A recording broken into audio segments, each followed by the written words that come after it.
Good evening, folks. Welcome to the podcast. I'm Jade. And I'm Paul. And this is Shall We Compare Thee, a remake and sequel podcast. We will review and analyze our favorite films and television shows and decide if they hold up to their reimagined or modernized counterparts. That's right. And only one can survive, guys. And we are going to be deciding which one it is because, you know, we're superbly qualified to do so. So Paul, why don't you tell the folks what we got on tap for today? Well, Jade, we are talking all things Psycho. Ooh, oh my goodness. We are comparing Alfred Hitchcock's 1960 original flavor film Psycho to Gus Van Sant's remake from 1998. Oh my goodness. Well, that's sure to be a close call. It's anybody's game, Paul. No idea who's going to come out on top. Oh yeah, no, it's going to be a close one. Yeah. Mm-hmm. All right, we've got lots to cover. So, without further ado, roll me some trailers. Roll those funky trailers.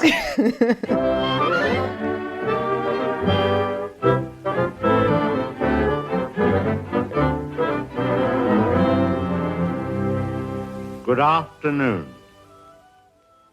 Here we have a quiet little motel.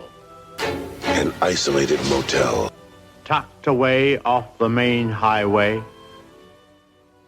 And as you see, perfectly harmless looking. No one stopped here for a couple weeks. When in fact, it has now become known as the scene of the crime. In that window on the second floor, the single one in front, that's where the woman was first seen. Let's go inside. This was the son's room, but we won't go in there because his favorite spot was the little parlor behind his office in the motel. Oh, our boy's best friend is his mother. Well, the murderer, you see, crept in here. Very slowly, of course, the shower was on, there was no sound. And,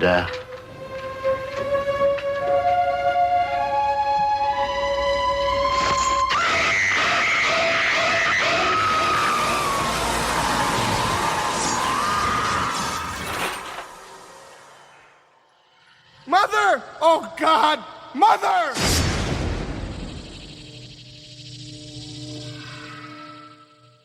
All right, guys. So I'm ridiculously excited right now. I'm bursting at the seams with enjoyment. What am I trying to say?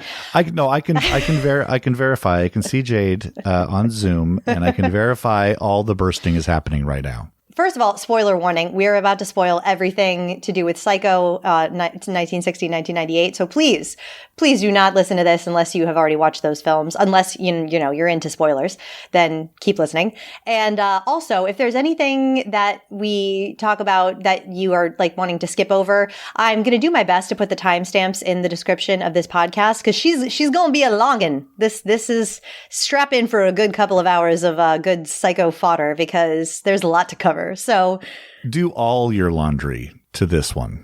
Yes, do all the laundry. You're gonna go to the gym. You could probably bring your laundry to the gym and get it all done and still have time left over because this one is going to be unique. We're picking a very unique film to start. Yeah, this has been my dream film. So this has been my dream podcast idea. Since before I started podcasting, it was just a little twinkle in my eye, and I was thinking, God, I'd love to be a podcaster, and I'd love to do a film and television podcast where I can compare originals to remakes because I kind of hate remakes, and I have so much to say on on that topic. So I always thought to myself, and you know what a great first episode would be? Psycho. And I can't believe the day has come. Here we are, Sunday, June 11th, 8:08 p.m. Was this the movie that inspired you to do this? Yeah, because I had not seen, I was like, I will never see that remake on principle. And I haven't until just a few days ago. But because I love Psycho so much and there's just so much that I want to say about it and I have such interest in it. And when I found out that they did a quote unquote shot for shot remake, I was like horrified and thinking to myself, oh, that would definitely be something to podcast about, you know, when I have a podcast. And then I started podcasting and then I was like, you know what? I want to do it. And I found Paul. Hi. We found each other in the podcast places where you find people. I was like, the perfect person to do this with. When I pitched the idea, he was like, I'm in. I don't have the same hatred of remakes. I don't hate them all. I don't. I have strong opinions, you know? I understand. I mean, you know, you come from the acting world. I come from somewhat of the acting world, but much more from the music world. And remakes are all around us. You're stepping on a stage. You are probably doing a play that's been done a million times, you know, with some variations of that. And when I play music, I'm playing like I played in symphonies for a long time. I'm playing Beethoven. I'm playing Haydn, stuff that's been done a million times. I'm in a cover band right now. We're playing songs that have been played since the 70s. Oh, shit. There's something about the movie, especially movie remakes, that can really turn people the wrong way if they're not done right. And, you know, we have this list of movies we're going to be going through. And just looking at the list, most of the originals are going to be better, but I'm very excited to find remakes that top the original. I think that's going to be the fun part, where somebody has either fixed something or expanded on something that should have been expanded on, but because of the time or the technology, they couldn't do it. This might not be one of those, but I don't want to get ahead of ourselves. Quite Spoiler. Yet. Yeah. Spoiler. One of these movies is going to survive. The other one's going to be locked in a trunk and rolled into the swamp. So yes. We'll find out which one that is. Stay tuned. Stay tuned. So, Paul, I got to know, why do you love Psycho? Why do you personally find this film podcast worthy? So here's the thing. Psycho is not one of my favorite Hitchcock movies. I saw it when I was very young, and I'm not a big scary movie person. So me neither. I had seen a bunch of the other ones when I was young. I'd seen all the colorful, you know, Grace Kelly in gowns, Cary Grant in a tux movies. I loved those, and I still do. And then the first time I saw Psycho, I was like, it's too claustrophobic. It's too creepy. I had a bad reaction to it. Didn't see it again until I was in college. The college experience was probably the closest I'll ever get to watching it in 1960, because it was a bunch of people that had never seen it. I'm an older person. You know, this was not a streamable time. You had to go rent it if you were going to see something. So that was like, there were serious thrills in that one, serious screams. People were freaked out. That was probably the best time I ever had watching it. But watching it for this project has been very illuminating, and it has definitely risen in my esteem for it, because it is doing something very unique that I am trying to rack my brain if another movie has done it this well. And I can't think of another one that did. And we'll talk about it, but it is such a unique way of telling this story that it really spoke to me this time. It's still not going to be the one that I'm going to plug in when I want to watch Hitchcock for fun, but it's been very enjoyable to kind of take it apart and see how the parts work. I'm curious, what is your favorite Hitchcock? Notorious. If you had to pick a top. Oh, Notorious. Cary Grant, Ingrid Bergman, Black and White, Claude Rains. Oh, it does everything that I want a Hitchcock movie to do. It has the thrills and suspense, but it's also got the romance and the comedy. It's got like a little bit of everything. And the ending of that is just like, so good. Yes. So 1948 Notorious, go find that one as well. Yes, I'm getting a sense of, so you're that kind of Hitchcock fan. I agree with what you say about the Psycho having risen in my estimation. since having to research about it for a podcast. I always knew that it was in my at least top 5 Hitchcocks for sure. I feel like it might be top 3 or 4. I gotta go with Frenzy as my top. And I actually was thinking to myself, God, what a great double feature Psycho and Frenzy would be, because Psycho, it was like mid-career Hitchcock, and then Frenzy is very end of his career. I think it's his last really, really great work. I think it's his best. There you go. I think I'm going to go there. And it has so much in common. There's so much similarity between the two films. And I was just thinking about it like, man, what a great comparison podcast that would make. I'm going to find a way to talk about Frenzy for sure at some point on this podcast, because I really need people to know about that film more. I may have a movie to compare it to. Ooh. But it also stars Vince Vaughn. So we'll we'll have to think about that. So okay, to be continued. I'm excited. Leave that one on a cliffhanger, audience. Listeners, you'll hear about that in the future. Yeah. So I would say, the Frenzy is my top, and then The Birds is a second choice for me. And then I think, I'm thinking maybe third choice, it might be Psycho. I don't know though. Notorious is pretty damn good. I also really love Shadow of a Doubt. Oh, sure.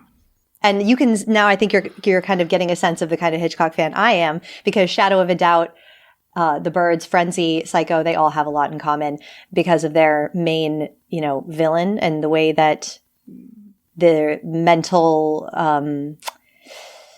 psychosis is portrayed in all of those films and what it means to be psycho, But yeah, when it comes to Psycho, for me, the reason I love it is because it's a great quote in the film. We all go a little mad sometimes. This film is so disturbingly relatable, because everyone has mommy and daddy issues, right? Like everyone has childhood trauma on some level.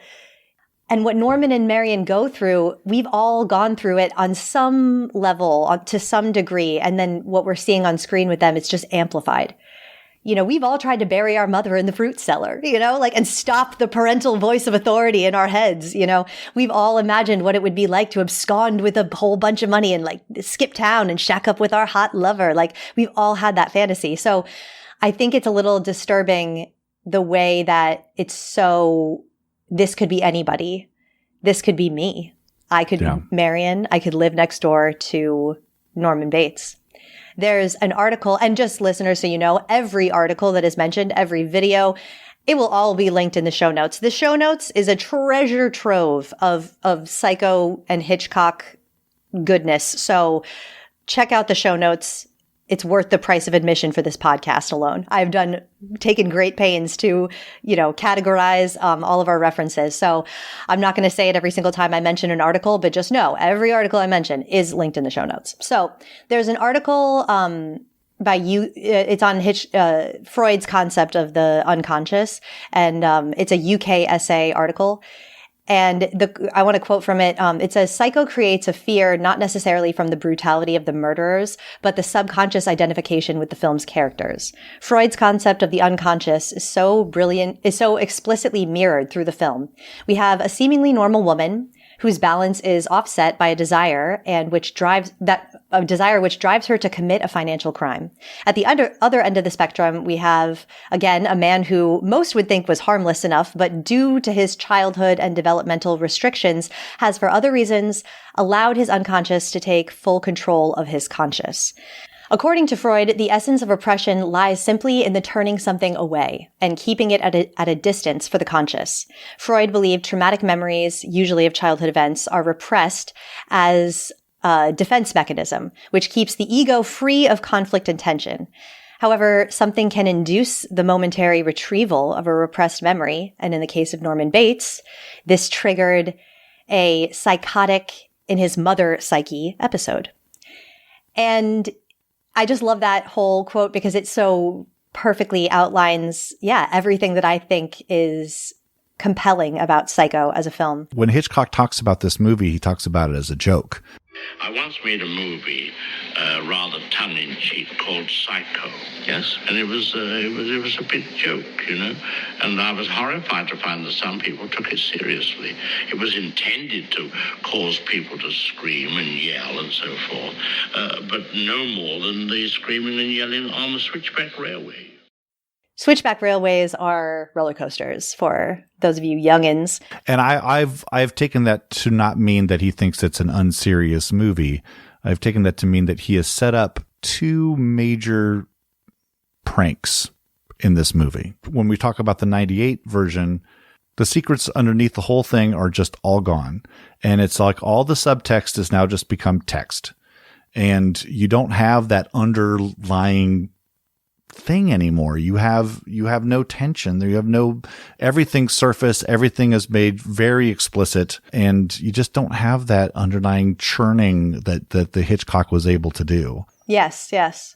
It's interesting too, because like I was saying, he's always interested in playing fair with his audience, and he always would answer questions that he thought the audience would have. He would be like, well, they're going to wonder why she is making this deal at the car dealership so quickly. So we have to see her get some papers. We have to see her grab these documents. And he didn't want the audience distracted wondering about plot holey kind of questions. Like, oh, well, where's her license and registration? You know, he like took care of all of that. He wrote it into the script.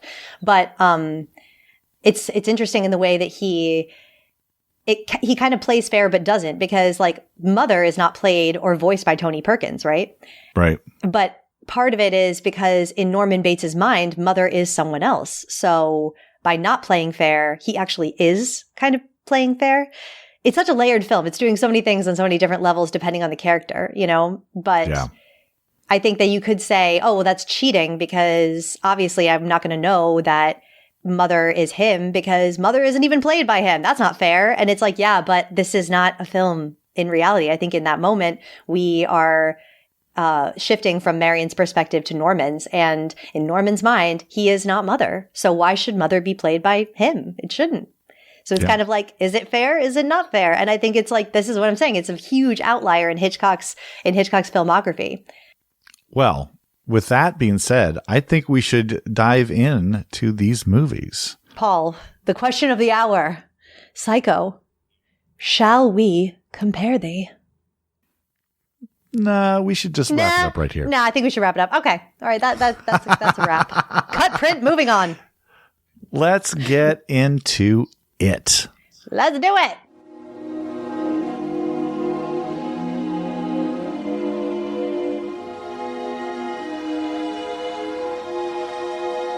Never did eat your lunch, did you? I better get back to the office. These extended lunch hours give my boss excess acid. Let's get into that hotel. We gotta start at the beginning. It's Christmas time in Phoenix. Hitchcock is setting us up. You've seen the poster. You've seen Marion Crane. It's all Janet Leigh. First shot, Janet Leigh. She's lying on that bed, and her head is right next to a guy's dick. Did you notice that? That was the first thing I noticed on this rewatch. Did I notice that? Of course. Because they couldn't have him laying in bed, so he had to be standing up wearing his pants. Yeah. There's a lot of that. If like I was talking about my favorite Hitchcock, Notorious, there's a whole makeout scene between Cary Grant and Ingrid Bergman that they had to do like these little tiny kisses to get past the code. And the production code is still in, you know, we are still a few years away from G, PG. I was M instead of R at the time, and X. We're still a little ways away from those distinctions. So we're still just dealing with a production code. And this was their first no-no, which was you can't have this unmarried couple in this hotel room. We're setting it up. We know the man needs some money.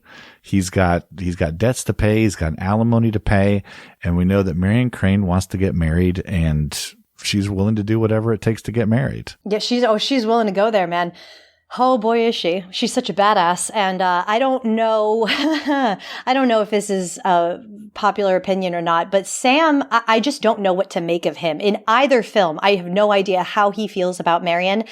I know that you've read the book. So real quick, can you talk about the difference in the relationship before we get into it? I want to know what you find from book to film, the main difference in the Sam Marion of it all.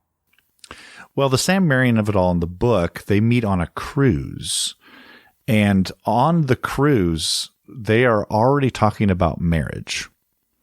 They've just met. This is that time period where it's like, if we want to have sex, we're going to have to get married. Nothing happens below the waist until we get married. You're talking about love, maybe, lust, definitely. But their relationship is pretty much the same. That dialogue that comes in the hotel room is mirrored in the novel. The big difference in the novel is that it doesn't start in this scene. It doesn't start with Marion. It starts with Norman and his mom having an argument and talking about Oedipus. Oh, subtle. But it's an important change. And this is one of the changes that Stefano brought to Hitchcock and said, that's why I'm hiring you, is that if you start with Norman and you start with Mother, then they're the focus of the movie. Right. You start with Marion Crane. Now we've got the setup. I've got a hunch that when Stefano came up with that idea to Hitchcock, because Hitchcock had not thought of that idea when he was like, I'm going to adapt this novel. I think that was one of the things that sold him on hiring such an unknown young writer like Stefano. I think that when he got that idea, he was like, okay, man, you're hired. Let's do it. Because when Hitchcock loved the idea that we're going to kill off Marion, we're going to kill off our, the big star, Janet Leigh is going to be dead 40 minutes in and everyone's going to be shocked. And like, he really enjoyed that. Screenplays are structured. They have to be structured in the right way or that doesn't make sense. You can do whatever you do with the dialogue, whatever you do with the camera, but that structure has to be in place. Otherwise, especially in a movie like this, the payoff is just not going to work. There's a bit of the only thing that I really want to talk about in this scene is like the foreshadowing. There's a lot of foreshadowing in this script, and it is so just well done because it turns into dramatic irony when you watch it the second time because you know what's going, the ending. But sure. This foreshadowing is like setting us up. It's priming us for what's about to happen, and we have no idea. But it's peppered throughout. And so she says, checkout time is 3 p.m. Hotels aren't interested in you when you come in, but when your time is up, when your time is up. And then there's the whole having dinner with Mother's picture on the wall. Oh, yeah. Turn that picture around. Yeah, right. And then she says, I pay too. They also pay who meet in hotel rooms. There's so much similarity between Marion and Norman. So they pay too who meet in hotel rooms, I think really refers to like how Norman pays. He's a slave to something because he never wanted his mother to buy this hotel in the first place. Like this guy who his mother married convinced her to buy the hotel, I don't know. I just get the sense, it jumped out at me, that line on this watch. The funny thing, if going to the 98 version, as we're comparing things here, is there's a shot of a fly on somebody's arm. Now, I went to the original script that Stefano wrote. That fly is in the original script. Yes. Hitchcock cut it out. And this is stuff that Van Sant does kind of throughout this movie of just like these little insert shots that don't add up to anything. It's in the original script, but it doesn't add up to anything. This leads me to believe that since Stefano was such a major part of he wrote the script for the 98 film, I think that he might be a little bit more to blame for it than we give him credit for because Van Sant is the face of it and he takes so much of the brunt of it. But I really do think that with Van Sant's got to be out of his mind with Glee. Oh my God, I'm working with Joseph Stefano. This is the original writer. Let's do anything. Yes, sir. If you want that and you never got it way back in 1960, I'm going to give it to you now. Let's do it. Sure. I think that a lot of his ideas were okayed just regardless of how Van Sant felt about them, which makes sense. If I were in Van Sant's position, I would have said yes. Probably well, maybe not. I don't know. Because that fly, there's a lot of fly in the remake. There's a lot of fly. They're trying to bookend the fly and the fly. It's. Well, the reason that Hitchcock took it out, though, was because, you don't got to beat him over the head. No to the fly. It's too subtlety, man. Subtlety. The other line that's really funny, which is in both, but takes on two different really connotations, is I'll lick the stamps. Yes. When Marion Crane 60 says it, I will lick the stamps sounds to me like I will support you. I'll be in court with you. Whatever needs to be done, I will do it. I'll lick the stamps. in the 98 version, Anne Heche is looking straight at Viggo's butt and says, I like the stamps. She says it exactly like that. I'll like the stamps. Yeah. She's given, and again, let the actors do what they want to do. I mean, it changes the meaning of it a little bit, but I just noticed that as a very interesting difference. It's like kind of like the 98 stuff becomes like, well, we can do this now. I'm shocked to realize how much of this old-timey dialogue does not play. It's just shocking throughout the remake how I loved certain lines in the 60s and just saying them in color with these actors, with their voices. I'm just like laughing at it, you know? And for example, the excess acid line, who says excess acid? I thought to myself, oh, you know how that line could have played is if Anne Heche were to do like an impersonation of her boss. Because her boss is older than her, so maybe he would say something like excess acid, you know, but like who refers to, you know, stomach problems as excess acid? No one. So it just the way that she says it just does nothing except distract from how no one talks like this anymore. She says it like it's her genuine organic thought. Okay, can you change that line to something good? And he's like, why? It's perfect. Yeah, worked the first time. Another thing is the chemistry between the two actors. Now, I think that Hitchcock always referred to John Gavin as the stiff. He was not a fan. Stiff. And I'm not a fan either. I get less than nothing from John Gavin. I just he's cute to look at and he's got those abs, but not much else. I'll tell you right now, John Gavin had a year because he was in the number 2 movie, Psycho. He's also in the number 1 movie of the year, Spartacus. He plays Julius Caesar. Yes. Also not that well. No. And he stops acting. He becomes an ambassador to Mexico under Reagan. So he stopped acting in the 80s. Yeah. Wow. Because he had a Mexican mother, I think. So his last few years was as an ambassador and a diplomat. He pulled the Grace Kelly. Yeah. Well done, stiff. Right. The thing I have an issue with is that these two have negative chemistry. And I think that that's by nature with Anne Heche. I think that she has very cold energy. Whereas Janet Leigh is super warm and almost maternal. And I think she was a mother by this point. I think that she had just had Jamie Lee Curtis. So but even without having a child, I'm sure she's just a warm person. And I like her right away. The tone of her voice, the look in her eye. I want to know more about her. She draws me right in. Anne Heche is very bird-like, very, very on brand for this film, but she has like a twitchiness and, like I said, a coldness. The thing that I found funny watching her in the documentary was that she very proudly is like, I only saw Psycho once and I didn't even know who Hitchcock was. Like, she's so flip about it. And I don't know that that's a bad thing. I wouldn't want my actors to watch, like when I got cast in the role to do it in a scene study class, I chose not to watch the film before I did the scene. So that kind of is okay but there's something about her energy, which it mystifies me as to why she was cast in this role, you know? Well, she had just done, Donnie Brasco and Wag the Dog, and she had won the National Board of Review Supporting Actress Award for those 2 movies. And she's great in both of those movies. Yeah. She wasn't their first choice. He wanted Nicole Kidman.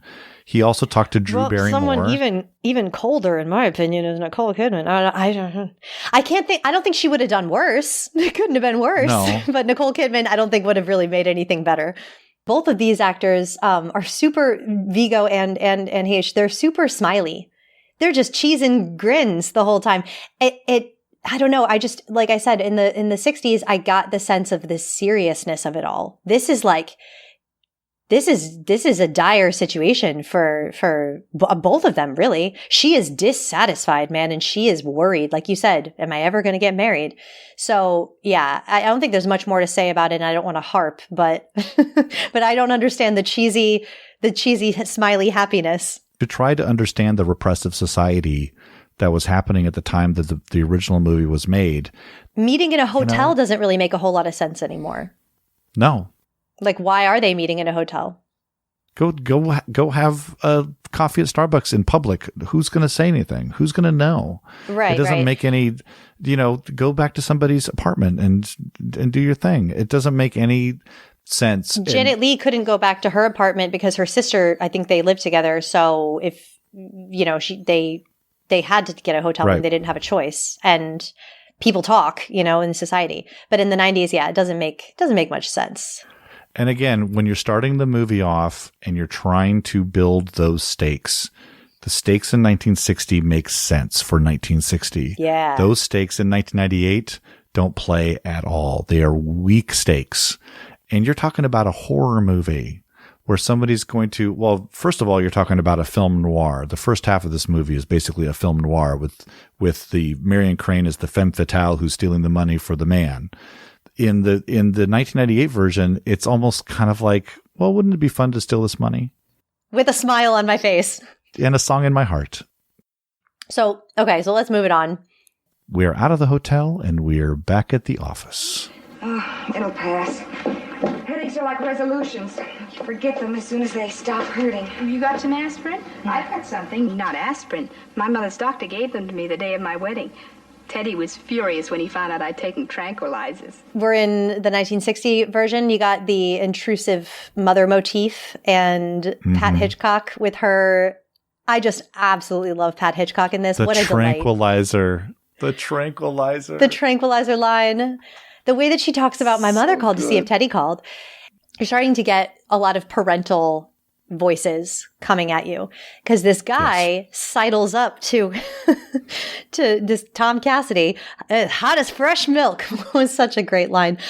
And he starts talking about his baby daughter. And so Marion is like, shit, man, just young people are getting married. And you got this young little secretary friend of hers in the office and she's married. And when am I going to get married? I'm on the shelf. I'm an old maid. And like, it's all starting to become very clear what's happening here. And this guy just walks into the office and just leers at her and is so obviously over the top. He sits on the desk and like leans so close to her. When I watched this, for this podcast, I watched it with my girlfriend Selena, and she had never seen Psycho before, and I didn't know that. I assumed she had seen Psycho, and she went to film. She went to film school as well, and it was so fun to watch this with someone because I was like, wait. We started watching it, and I was like, wait, are you saying you've never seen Psycho? And she goes, no. What do you think I've never seen? I was like, I thought you meant recently, and she goes, no, I've never seen it, and I'm like, wait, do you know? You don't know. And she goes, no, what? And I'm like, you don't know. And she goes, well, no, I've seen Bates Motel. And I'm like, I don't think you know though. Like, you don't know the twist, like the end. And she goes, Jade, I don't know what you're talking about. I'm like, okay, let's watch it. It was very thrilling to watch through the eyes of someone who was a complete Psycho virgin.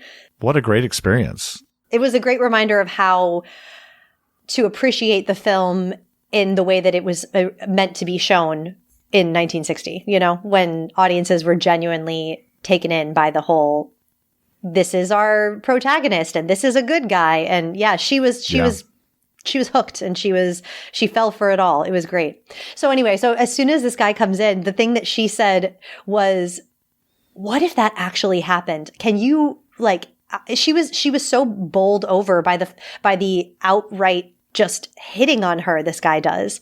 And this is where the film starts to get a little heightened in reality, in my opinion, because everyone is so after Marion as a sex object. And it's very clearly the way that she's filmed through the male gaze. But I just think that the way it's filmed and the way he is so obvious about it, it just almost feels like it's like we're already starting to get this scene through her perspective more than reality's perspective, What I like about Lee in this performance is that she doesn't give anything up. Yeah, no. When he takes the money out, no reaction. She doesn't even look at the money. Mm-hmm. Anne Heche is almost drooling over the money. Yeah. But again, this is the times. It's like 1960. You have to keep that facade up. If the guy's hitting on you and you want your job and you want to get that deal done, you just put on that facade and give him a nice smile. And yeah, that's very nice. Oh, you say that you can keep your mouth shut when you want to? great. I'm not going home with you, and I'm certainly not going to Vegas with you. And then there's that line, that Stefano line that he gets to put back in the script. Vegas. Oh, yeah. What was it? Oh, yeah. When she leaves the office because she has the headache, and he's like, you should come to Vegas. It's the playground. It's like an adult playground, says something like that. And Marion's like, I'm going to spend the weekend in bed. And he's like, that's the only playground that can beat Vegas. Yep. And Stefano gets to put that line back in. Good job. Another Hitchcock removal because of subtle is more. because he gives the boss a look when she says that, and you know what he's thinking. He's like it's a that's what she said joke in that moment. And it's like he knows. He's like looks at him and is like, and that's all you need. Nope. Don't need to hit me over the head with it. Yeah. And I will go right back with you on Pat Hitchcock. Just a beautiful performance in this one scene. And I actually don't think Rita Wilson's that bad in that moment. Again, she's in the same movie that William H. Macy's in. She's in the same movie with William H. Macy. Yeah. Agreed. She's in 1960. With a movie with very little comedy in it, it's very nice to see somebody do the comedy beats and hit it.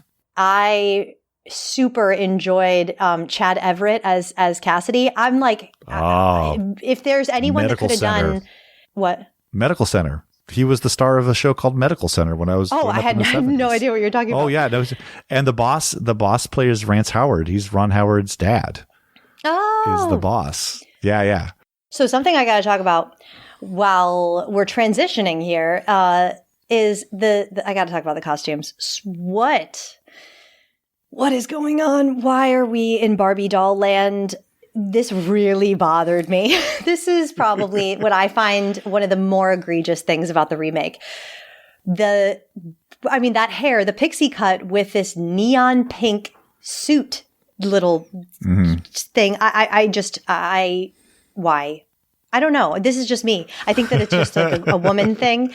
It was so distractingly. I just kept laughing. I just kept like, this is so funny to me. And it's not supposed to, I don't think I'm supposed to be laughing this hard at it. But the guys' patterned shirts and like, what time are we in? So she did think that this was going to be a 60s period film. Yeah. That's hilarious. And the reason that she thought that is that she read the script. She wasn't told that. She read the script. She probably saw the words excess acid and was like, well, clearly this is 1960. Oh, goodness. I don't mind the costumes because, again, they seem very late 90s to me. Boy, oh boy, I saw a lot of that stuff when I was in my 20s and 30s. In the original, I don't understand why you wouldn't keep the whole she goes from white to black thing. Like she was wearing the white bra, now she's turned to the dark side after she takes the money, and so she puts on the black bra. But in the remake, she's goes from whatever pink thing she's wearing to green with an orange Malibu Barbie dress. What is she wearing? What is she wearing in the bedroom scene? I don't even remember. She puts on this Barbie doll pink little suit thing, and then when she changes, she puts on this green lacy bra, and she puts the neon orange, like tangerine colored thing over it. And I found it really funny when she whips out that orange parasol. And also, I noticed before she left the house when she closes the closet door, and there's like a bright orange sun hat hanging on the door. And I'm like, oh, she's going to grab her orange sun hat. And then I was like, no, she didn't grab it. And then when she whips out that parasol, I'm like, should have grabbed your sun hat. Because parasols, dude, when I saw that parasol, my notes just say parasol, exclamation point, really? Question mark. I have parasol in all caps in my notes too. When she pulls that out at the car dealership, it's like, okay, it's a sunny day. You pick out the parasol. I mean, is that a costume designer? Did she bring that from home? I don't know what no, it's the costume designer, all right. And the buttons on that orange frock that she has match the shower curtain, which I think that's cool, but it's like, but why? Like, I don't think that there was a lot of rhyme or reason to the choices that they made in a lot of the 90s stuff, except that, like, cool, the buttons match the shower curtain. Not awesome. We're making a statement. I don't know what the statement is. And I'm being a bitch right now because probably if Hitchcock had done that, I would have been like, oh, and her buttons match the shower curtain. How genius. Like a little bit is, I'm sorry, I'm not going to be too hard. I'm going to shut up. But okay. So back to 1960. You know, there's the shot of the money on the bed. And then there's the biggest part of that scene is the decision. Lee underplays. Yes. She thinks underplays. And I've loved Anne Heche and other things, but just too much. It's a lot of eye rolling. Her eye rolling is next level. We'll get into that as we go.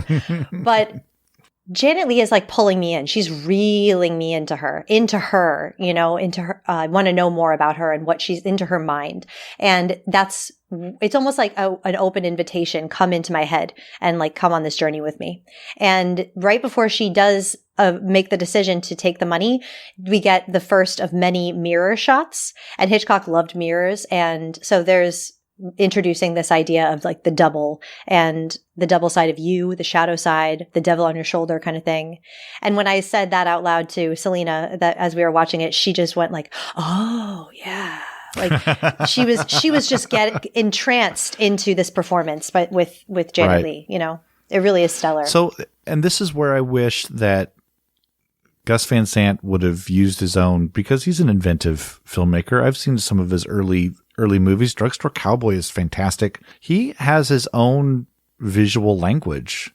I would have loved to seen him just like, we're going to do this movie, but I'm going to give you my language. Maybe it's not mirrors, maybe it's something else.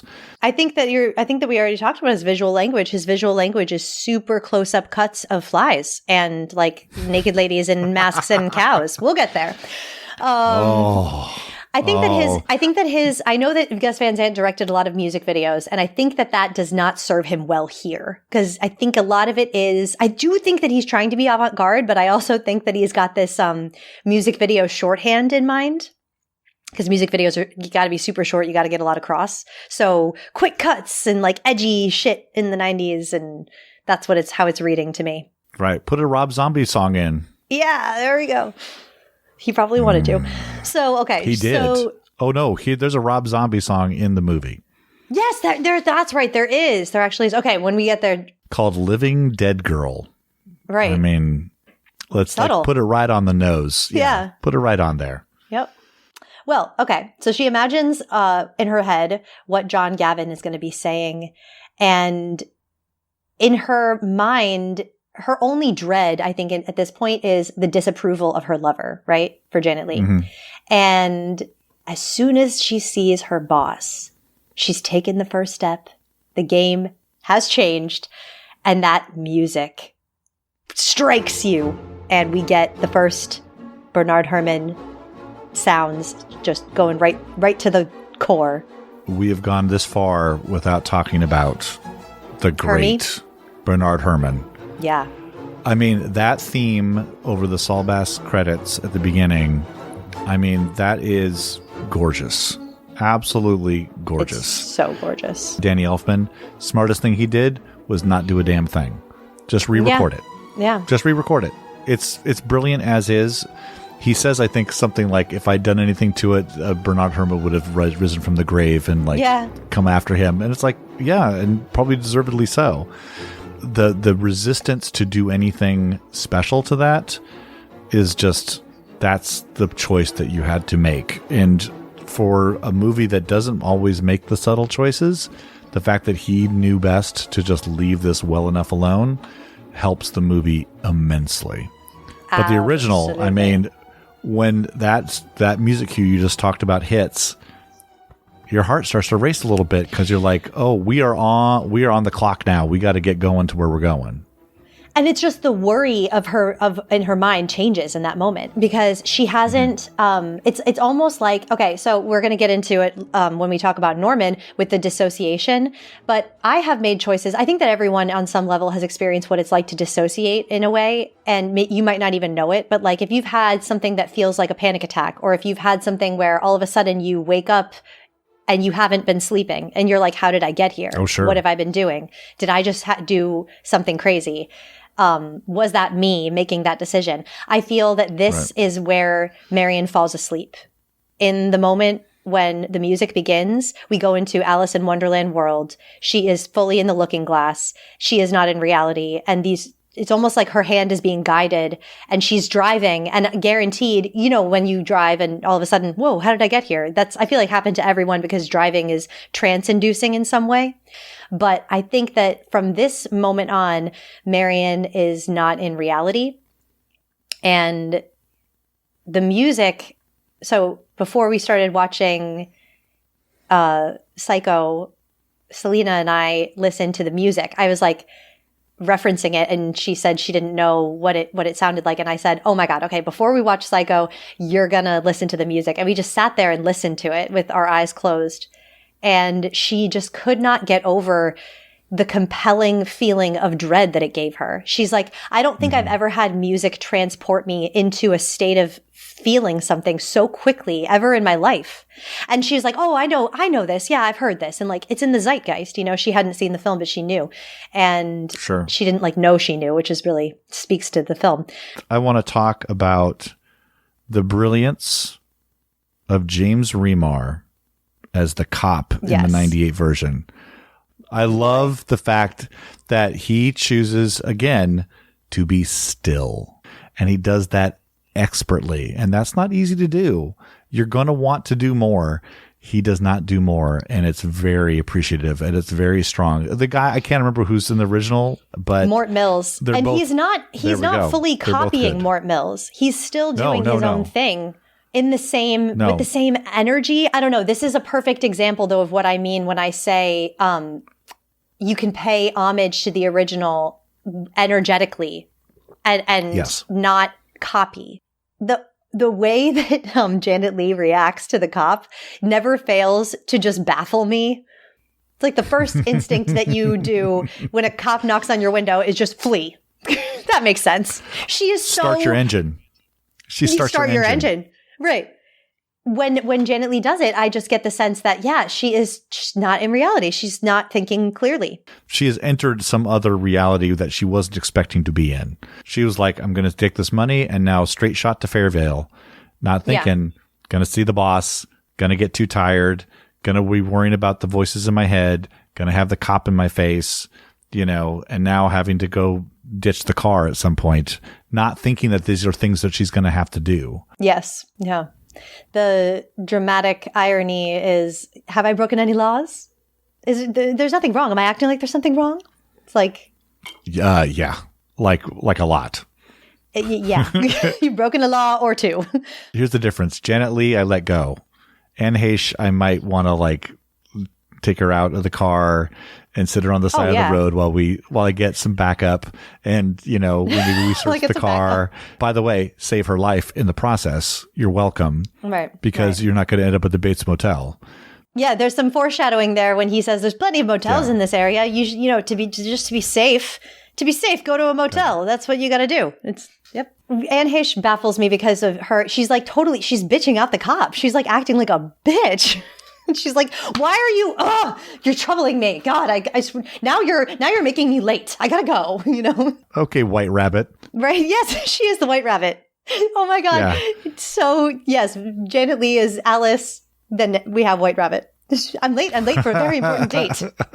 No time to say hello, goodbye.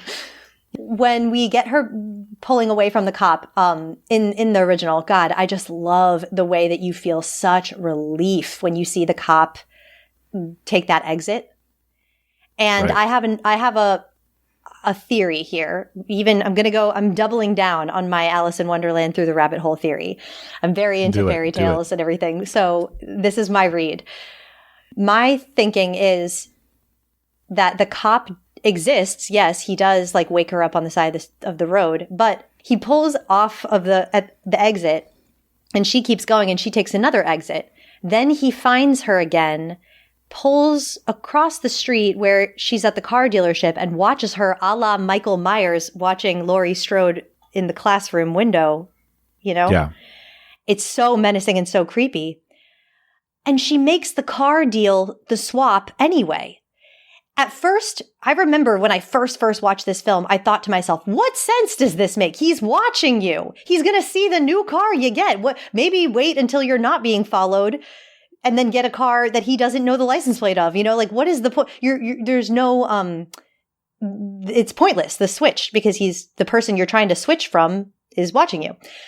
When I look into this more, I've been thinking, wait, but he took that exit. How did he find her again? I don't think he's there.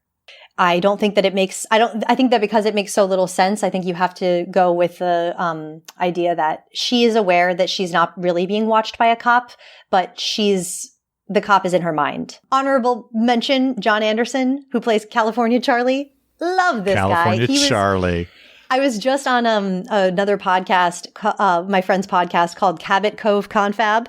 Plug that. If you guys like Murder, She Wrote listeners, you will love Cabot Cove Confab. And we did an episode where I guested on there. We talked about an episode called Thursday's Child with Vera Miles and California Charlie, John Anderson, and he has the best old man voice. He kind of talks like this. Hello, I'm John Anderson. How are you doing? Oh, he's got the little whistle, in his voice. Oh, yes. I love that. Jessica, don't talk craziness. Oh yeah, he's got the greatest old man voice. So I just love him in this role. He is one of my faves. I love how throughout the whole original film, every bit part, the cop, the secretary, the boss, the car salesman, everyone has such depth to their character. They're just so lived in, it's just didn't need to happen. These people didn't need to be as good as they are to get the point across, but they're great. It's a all-star supporting cast for sure. I love the foreshadowing though, and the first customer of the day is always the most trouble because she's also someone else's first customer of the day. Dun, dun, dun. I like that. What I find baffling, I keep using the word when in relation to Anne Heche, baffling, is that this is her most subtle scene. She plays it so subtle. She's almost normal. I think that she makes the guy who plays the car salesman look like weird for being suspicious of her. She's cool as a cucumber, man, in this scene. It does not make sense to me. I please make it make sense. That being said, if you don't want to be noticed, maybe keep the pink parasol in the car. Maybe not wear your brightest orange outfit and these loud ass earrings. Her earrings are like 2 pounds. They look heavy and they're huge. Oh my God. One thing that Selena and I were talking about when we did the rewatches, she goes, man, that purse is just not big enough for that envelope of money. And I'm like, that's always stressed me out. The way that her money is like hanging out of her bag and she can barely stuff it in there. It just plays on the stress. It just all serves to make you so stressed for her. But Anne Heche has given this like Malibu Barbie, bright white, huge like tote bag with these like fake wooden like bamboo handles. I'm like, good Lord, what are we doing? Are we going to Hawaii? We're going to Hawaii is what we're doing with Anne Heche. She is on the road again. She's enjoying herself on this little road trip. Oh my God. Okay, so let's keep it moving. Anything more to say about this scene? No, I think we gotta get back in the car and it's gotta start raining. And we gotta get off that main road. I don't know how that happened, but we've got to get there. Because right now, and all that voiceover that she was just talking about in that clip is starting to happen.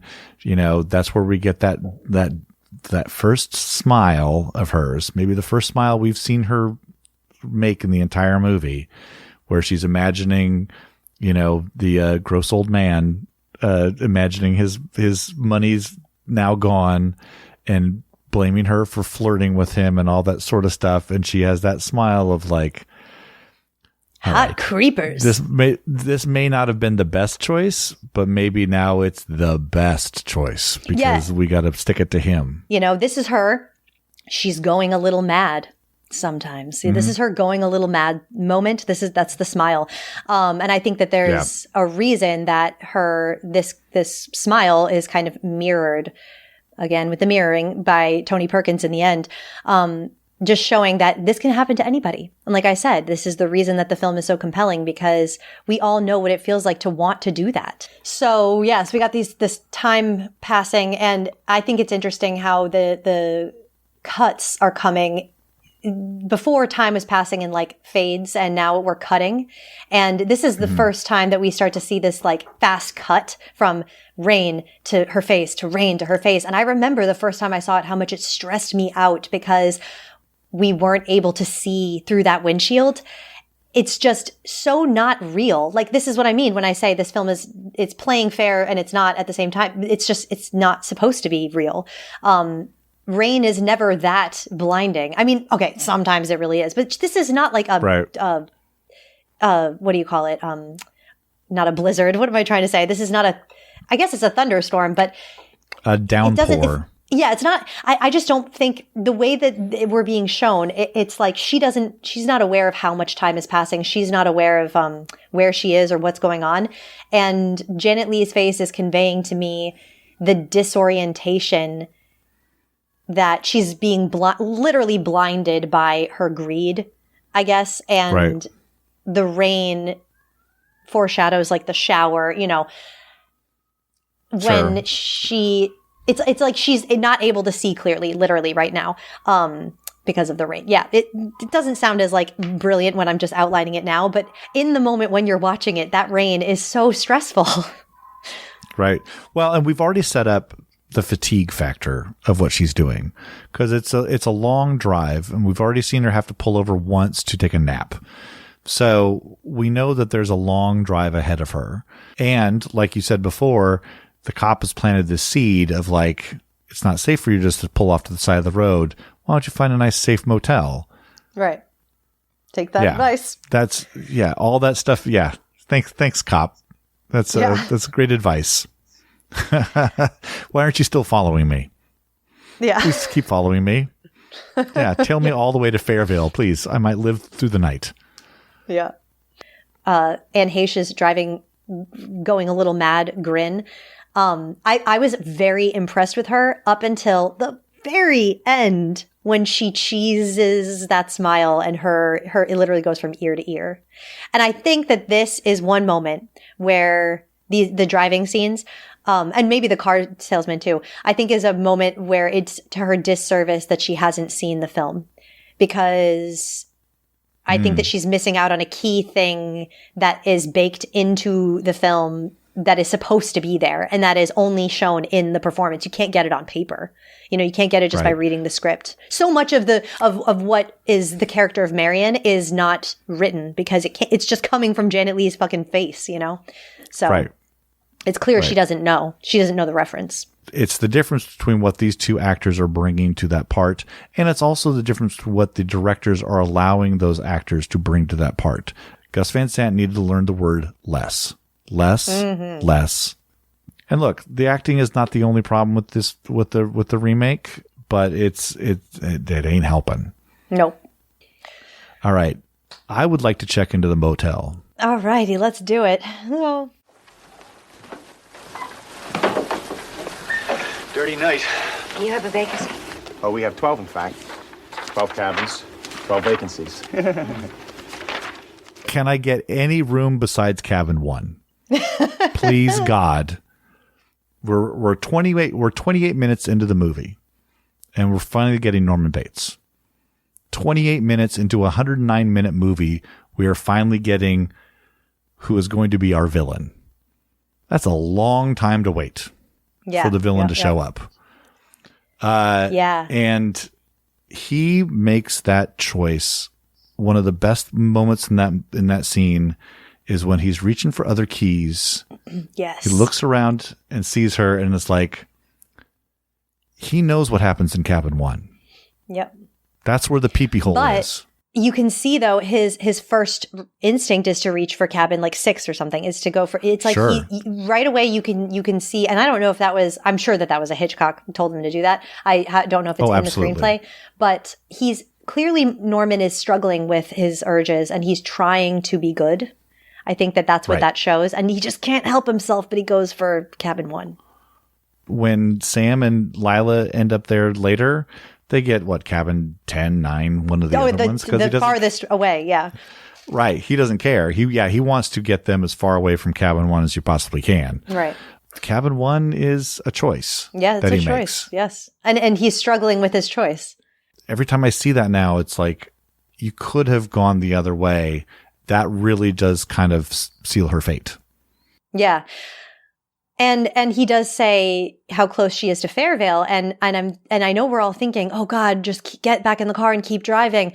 I'm of two minds on this. Like, yes, I want her to live. Yes, but also the fact that she doesn't go to Fairvale and she stops here, even knowing how close she is, she comes to the conclusion of what she's going to do. No, this isn't me. This isn't who I am. I am not this person. I'm not going to be that. I'm not going to make that choice. And she kind of redeems herself in her own eyes. So if she hadn't stopped at the Bates Motel, she wouldn't have gotten that redemption just for herself, for her own private, like, I'm at peace with myself, because she hasn't actually done it yet, but she's intending to go back and right her wrong. And I think that that's big for her as a character. And it does give me makes me feel a little bit better, I guess, about the way that she dies, because at least she dies with a clean conscience to herself, in her own mind.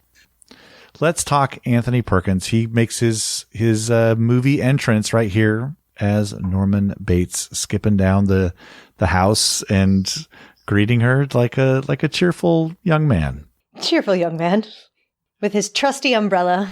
Oh yeah. See, you don't have to bring the pink parasol with Anthony Perkins around, because he's got an umbrella ready to go. You're so right. He is so, there is something about his entrance that if you don't know the jokes of this movie, if you don't know how this goes, he looks like the hero. He looks like the guy who's tall, dark, and handsome. He's the guy that maybe, if this is a film noir, this is the guy that maybe Marion leaves Sam for. Yes. We're talking about acting styles here a lot, but he just plays it like the most friendliest person, and he does not give away anything at all in this first scene. Nothing to give away. His acting translates to now acting. The way he underplays everything, the way, I mean, just everything, his mannerisms, his energy, he's straight out of, like, modern day television. To an extent, Janet Leigh has that about her as well, but no, Tony Perkins is on another playing field, and he almost has this uncanniness about him in the way, because he's very pretty, he's very, like, attractive, but he almost looks like plasticky or something. Like, he has this alien quality about him, the way that he plays the character, like he's from another planet. In the book, Norman Bates is 40, pudgy, balding, alcoholic. To make that change, and Stefano said that when he started to describe it, who he wanted Norman Bates to be, and Alfred Hitchcock said, well, that sounds like Anthony Perkins. Mm-hmm. And they're like, great. And the fact that they got that person to do it is fantastic. But it's an important change, because there has to be, if it's pudgy middle-aged, like if Ernest Borgnine, fresh off an Oscar back in those days, if he's playing Norman Bates, he's a murderer. He is a straight up murderer, and you know it from the beginning.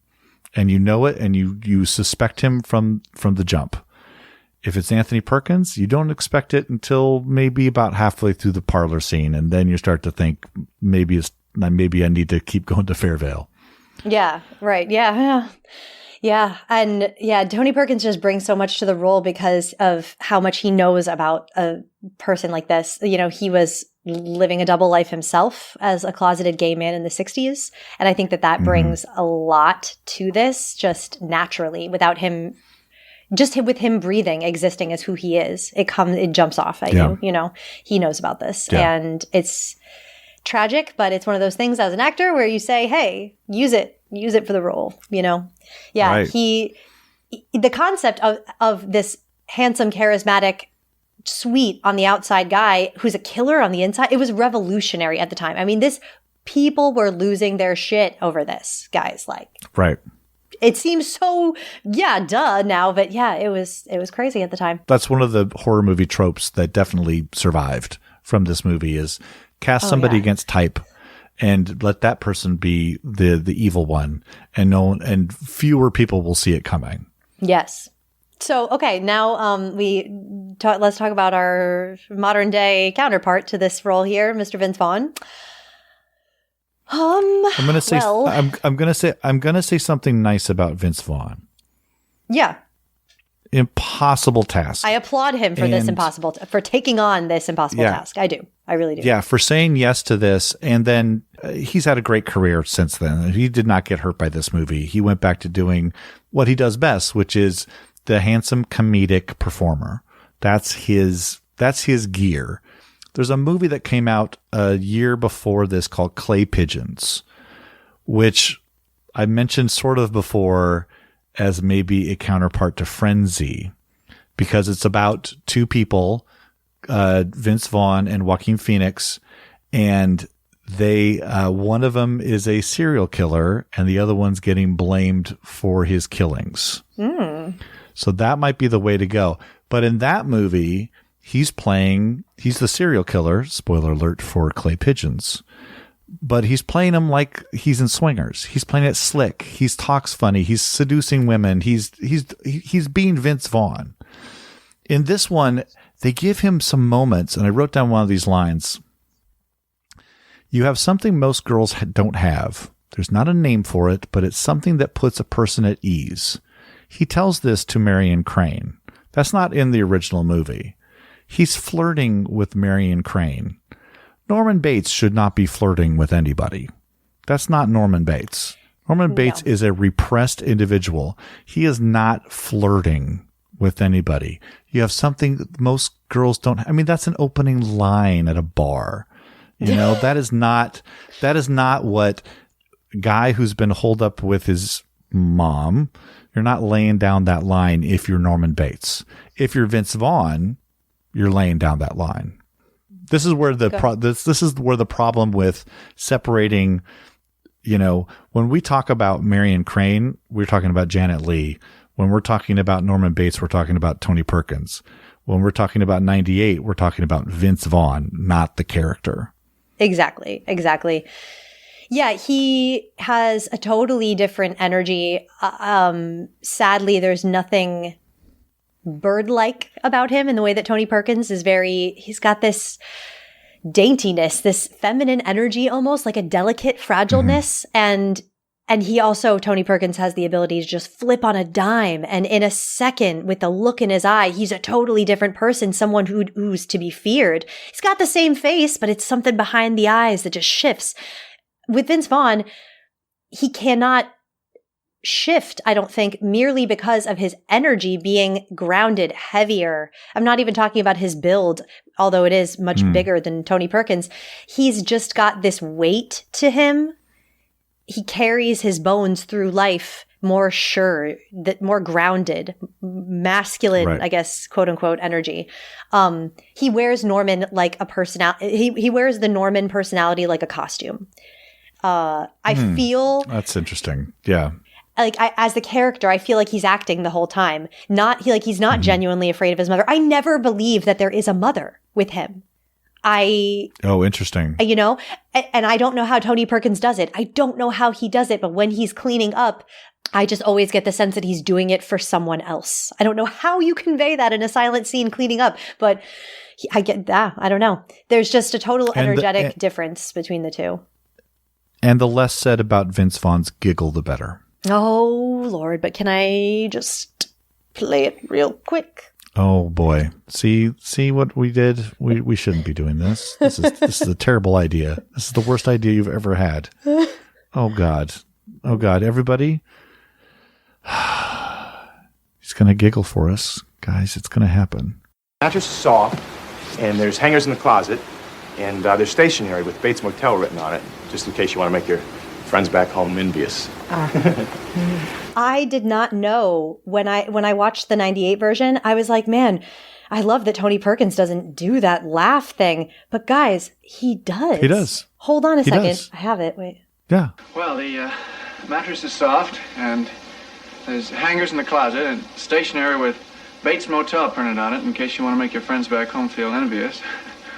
I was shocked to hear that he does the laugh and he makes it sound so organic. It's like I didn't even know it was there because you're not supposed to notice it. You're not supposed to be distracted by it. I was cracking up. I'm sorry. You're not supposed to think that that's funny. And I just don't know. I don't know where that came from in Vince Vaughn's mind, as that would be like a good choice. It's just, like I said, it looks like he's acting, it looks like he's playing a role. Yeah. And again, I admire him for trying. He's probably giggling in the same exact places that Tony Perkins did. But it sounds so inauthentic when he does it. Yeah. And part of that's the delivery, but I think also there's a layer of mistrust on this from watchers who know that this is not the real thing. Right, exactly. We got obviously the rain. He doesn't hear her in all the rain, kind of like she doesn't hear him coming in the bathroom. He can't even say the word bathroom. And he does this thing where he opens the window. Now, I think that this might have been written into the script when he says it's stuffy in here. Get it? Stuffy? Stuff a bird. He opens the window, and I don't know if it was just because they need that window to be open so that she can hear Mother yelling, but I feel like he does it deliberately so that she can hear. You know what I mean? I feel like it's a choice more than just a practical contrivance because the script needs it to happen.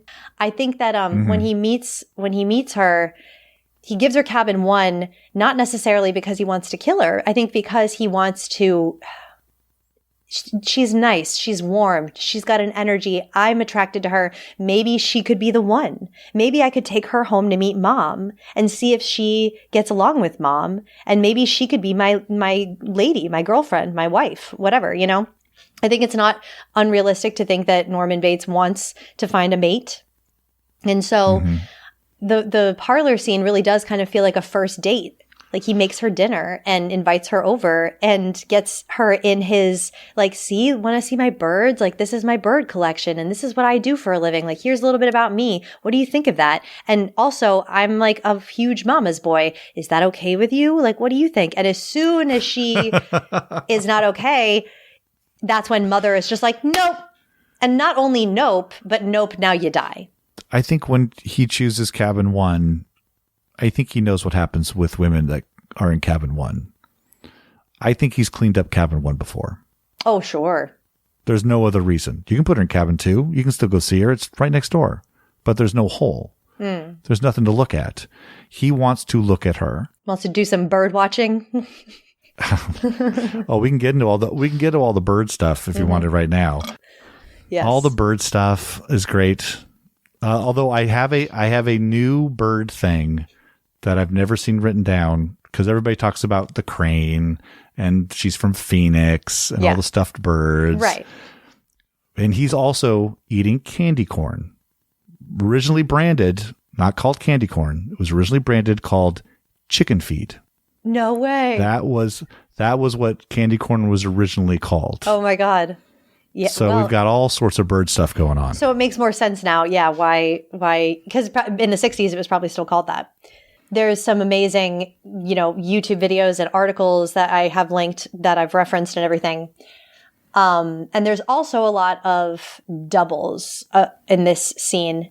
So this is my favorite scene, the parlor scene, because this is one of my favorite scenes ever on film. This was the scene that I got to do in my acting class because every frame is a masterpiece. It is not only visual storytelling, but the dialogue, the acting, every single bit is on point. Not a half second is lacking. It is one of the most full and perfect scenes I've ever seen, And what's so shocking is that it's 12 minutes long. And in Hitchcock films, they are not dialogue heavy. He wasn't a big fan of dialogue. He always saw it as a last resort. He thought it was lazy to rely on a lot of dialogue.